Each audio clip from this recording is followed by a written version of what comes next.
안녕하세요. 매일경제 뉴욕특파원 김용갑입니다. 자판기에 동전을 넣고 음료수를 뽑듯이 자판기에 동전을 넣고 자동차를 뽑을 수 있다면 어떨까요? 이런 상상을 현실로 만든 기업이 있습니다. 지금 제 뒤로 보이는 이 타워가 바로 미국의 온라인 중개차 플랫폼 카바나에서 실제로 운영하고 있는 자동차 벤딩 머신, 자동차 자판기입니다. 고객이 정해진 동전을 넣으면 타워에서 차량을 꺼내서 고객에게 가져다 줍니다. 이 타워는 온라인 중고차 플랫폼 카바나를 상징하는 자동차 자판기인데요. 뉴욕 롱아일랜드에 위치하고 있는 타워입니다. 누군가에게는 재미있는 퍼포먼스에 불과한 타워라고 볼 수도 있겠지만 이 타워는 사실 이 카바나가 고객들에게 주는 메시지 그 자체라고 생각이 됩니다. 전통적인 중고차 구매와 다른 새로운 구매 경험을 편리하게 제공하겠다는 이 카바나의 철학을 그대로 보여주는 대표적인 상징입니다. 카바나는 미국 중고차 업계에서 1위는 아니지만 중고차 업계의 아마존이라는 평가를 받으면서 이 시장에 주목을 받은 기업이기도 합니다. 소위 대표적인 레몬마켓으로 불리는 이 중고차 시장에서 차를 직접 보지도 않고 사는 이 온라인 모델로 성공을 거뒀습니다. 그 경쟁력의 핵심에는 단연 레몬마켓을 극복하기 위한 신뢰와 편리함이 자리 잡고 있습니다. 카바나는 2012년 어니스트 가르시아 3세 그리고 라이언 키튼, 벤 휴스턴이 함께 설립을 했습니다. 창업한 지 12년밖에 안 된 신생 기업입니다. 가르시아와 휴스턴은 스탠포드 대학교 2학년 때 처음 만났습니다.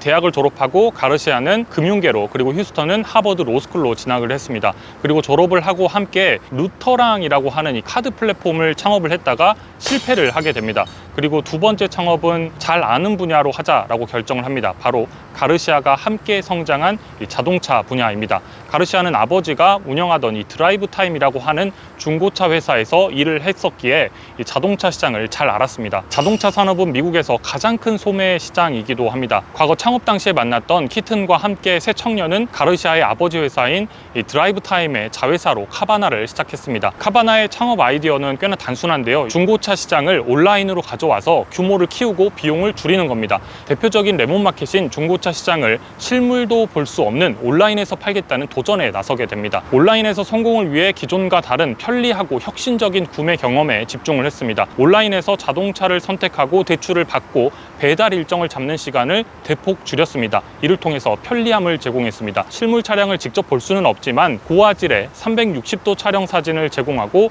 일단 타보고 마음에 들지 않으면 7일 이내에 환불을 해주는 조건으로 소비자들의 지갑을 열었습니다. 이렇게 조금씩 신뢰를 쌓아갔습니다.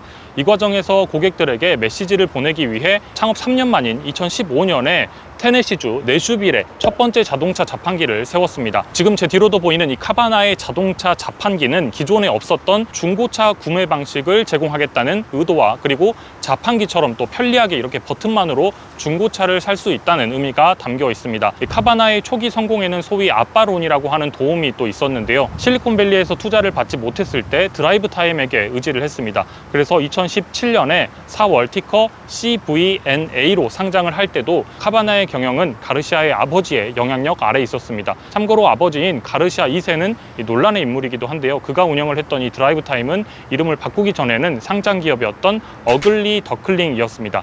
고객의 돈으로 투자에 나섰다가 파산한 링컨 저축 대부연합 스캔들과 관련해서 유죄 판결을 또 받은 바 있는데 당시 이 링컨 저축 스캔들은 정치인들이 선거 자금을 받고 규제 기관에 부당하게 개입을 해서 논란이 일었던 사건입니다. 당시 부동산 개발자였던 가르시아 2세는 렌터카 체인인 어글리 더클링을 인수해서 중고차 판매와 고객들에게 대출을 하는 모델을 만들고 회사를 비상장화하면서 돈을 벌기도 했습니다.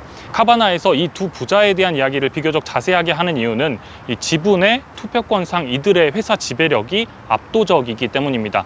아들인 가르시아 3세는 온라인 플랫폼을 증명하면서 그렇게 계속 지속적으로 성장을 했습니다. 카바나가 상장할 2017년의 상황을 보면 미국의 중고차 시장은 중고차 딜러만 6만 3천 개에 달할 정도였습니다. 가장 큰 중고차 딜러의 시장 점유율은 1.6%에 불과했고 상위 100개사의 시장 점유율은 7%에 불과했습니다. 이는 달리 말하면 온라인 시장을 통한 기회가 열려 있음을 의미한다고 볼 수도 있습니다. 카바나가 주목을 받은 것은 팬데믹 시기인데요. 비대면 중심의 경제 활동이 이루어진 시기에 화상회의 줌이 성장했듯이 카바나도 비대면으로 중고차를 사려는 사람들이 몰렸습니다. 여기에 반도체 공급 문제로 신차 공급에 문제가 생기자 미국의 중고차 수요는 급증했습니다. 소비자 권장 가격인 MSRP에 웃돈을 줘야 하는 신차 대신 비싼 중고차를 온라인으로 사는 시대가 열렸고 그 소비에 정확하게 부합한 곳이 카바나였습니다. 2021년 카바나는 설립 9년 만에 100만 대가 넘는 차를 판매했습니다. 2021년 매출은 2배 넘게 증가했고 창업 9년 만에 포춘 500대 기업에 오릅니다. 미국에서 가장 빠르게 성장하는 이커머스 회사로 불리면서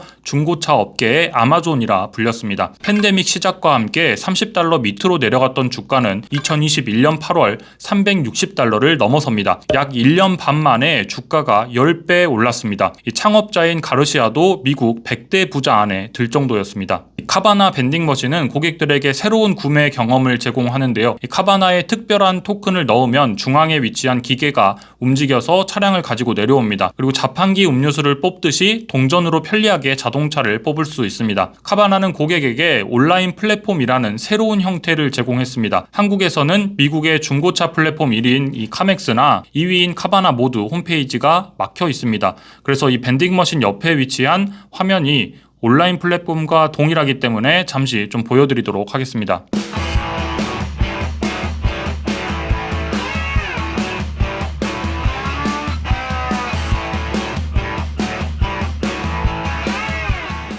여기다 이제 인설트 코인 쭉 넣으면 이렇게 차가 올라가요.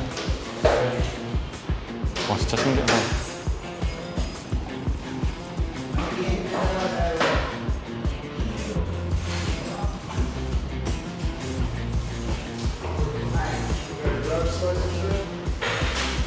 그럼 이렇게 차 고를 수도 있네요. 그럼 골라볼까요? 기아차, 기아 소렌토.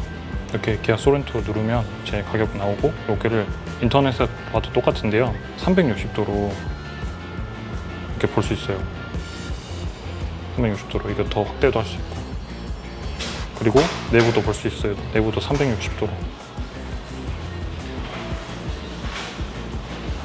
이렇게 뭐 가죽의 상태 같은 것들을 보면 이렇게 가죽 상태가 좀 안 좋은 것들 이렇게 먼저 볼 수 있죠.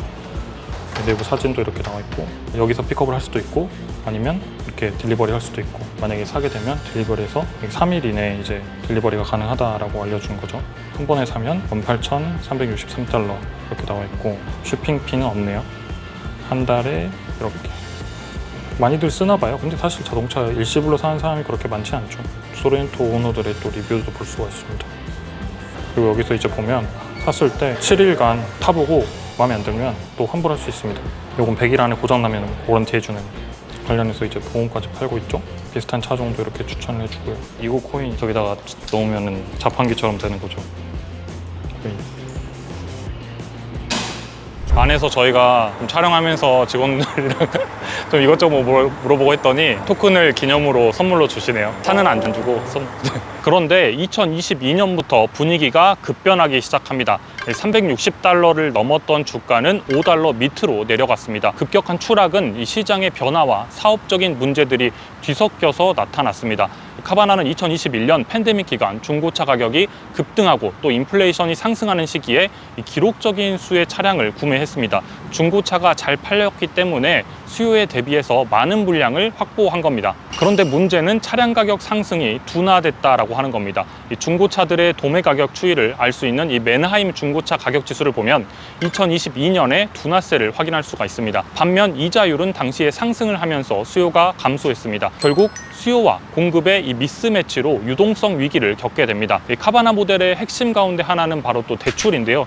실제로 이익의 상당 부분은 고객에게 이 자동차 판매와 함께 제공한 대출에서 발생을 합니다. 2021년에 사상 첫 분기 이익을 달성했을 때도 이 대출이 급증한 덕분이었습니다. 카바나는 고객이 차를 살 때 받은 이 차량 대출을 담보로 자산 유동화증권 ABS를 발행하는 구조입니다. 그런데 이 ABS에 대한 이 매력이 당시 떨어졌습니다. 결국 우여곡절 끝에 발행한 채권들의 금리가 연 10%를 넘어서 높은 이자 부담이라는 악순환에 빠지게 됩니다. 여기에 이 완성차 업체들의 공급망 문제가 해결이 되면서 중고차 대신 신차에 대한 수요가 증가한 점도 부담으로 작용을 했습니다. 과도하게 비싼 값으로 준비된 중고차 재고, 그리고 비싼 슈퍼볼 광고 등 마케팅 지출의 증가, 이 같은 문제들이 비판을 받았습니다. 카바나의 위기는 다가올 미래를 잘못 판단했기 때문입니다. 성장이 지속될 것이라는 오판에서 위기를 겪었습니다. 그리고 카바나는 이제 전체 인력의 12%인 2,500명을 감축을 하고 임직원의 급여를 포기하는 등 문제 해결에 나서는데요.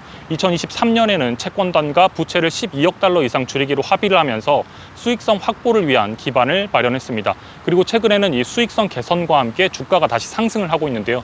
최근 1년간 주가 상승률이 무려 300%에 육박합니다. 가장 최근 분기인 1분기 실적을 보면 순이익은 4,900만 달러를 기록했습니다. 1년 전만 해도 2억 8,600만 달러의 손실이었는데 크게 환경이 분위기가 달라졌습니다. 이 1분기 매출도 30억 6천만 달러로 17% 이상 증가를 했습니다. 차량 판매는 9만 1,800여 대로 전년 대비해서 16%가 증가했습니다. 판매 차량당 이익도 50% 수준으로 6,432달러 증가했습니다. 이제는 수익성이 있는 성장을 하고 있다는 사실이 증명이 되면서 주가가 상승을 하고 있습니다. 그리고 맨하임 지수가 6월에 196.1로 하락했지만 중고차 가격 하락이 바닥을 찍었다는 시장의 분위기도 이 중고차 업체들에게는 긍정적으로 반영이 되고 있습니다. 카바나의 주가는 최근 다시 상승세를 그리고 있는데요. 오늘은 이 혁신적인 아이디어로 중고차 업계의 아마존이라고 불린 카바나에 대한 이야기를 전해드렸습니다. 개인적으로는 한국 기업에서 많이 본 듯한 이 가족과 관련 있는 회사들을 카바나의 사업과 연계를 해서 회사 간의 거래가 가족 사업에 수익을 창출하는 구조가 다소 특이하다는 생각도 듭니다. 오늘 영상 재밌게 보셨다면 매경 월가월부 구독과 좋아요, 댓글까지 부탁드리겠습니다. 감사합니다.